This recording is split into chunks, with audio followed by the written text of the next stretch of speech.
I think I owe you an apology. For what? This whole thing has kind of been a nonstop whirlwind. Waking up and realizing I lost 4 years of my life, and then finding out about Dad and Aunt Bobby, and then learning that Charlotte was missing. It's a lot, sweetheart. Which led me to track down Charlotte and Valentine in Prague, and that was a total disaster. But the point is, ever since I woke up, I've been making this about me. Well, I know it's not completely out of character, but I haven't just sat down and talked with you.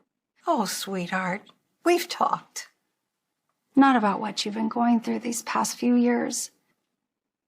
And now I realize everything that I'm feeling about Charlotte, that's what you've been feeling these past few years.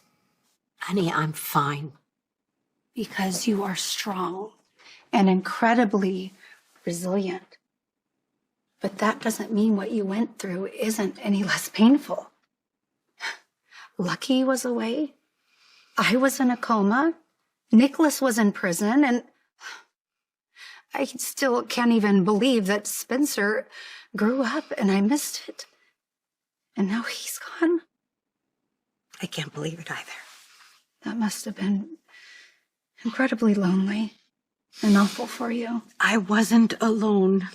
I had Kevin right by my side. He supported me through the whole thing. Mm-hmm. And the things I knew that Lucky was out there somewhere, and you were still breathing, so I had hope that I would be reunited with my kids one day. On the bright side, if you want a reunion with Nicholas, he's very easy to find. Lulu? He'd get the joke. I suppose he would get the joke.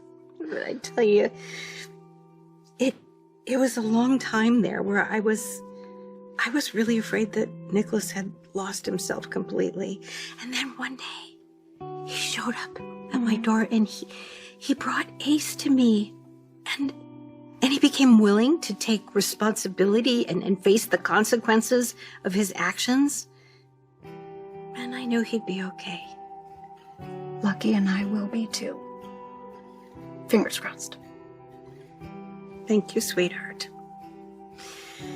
You and Lucky have a lot of similarities. Except that you are different in an important way. I mean, you've got Rocco and you're looking forward to bringing Charlotte home. But I'm afraid with Lucky that he might be able to convince himself that we'd all be better off without him. Should just take a minute. Thank you. Mr. Spencer, what are you doing here?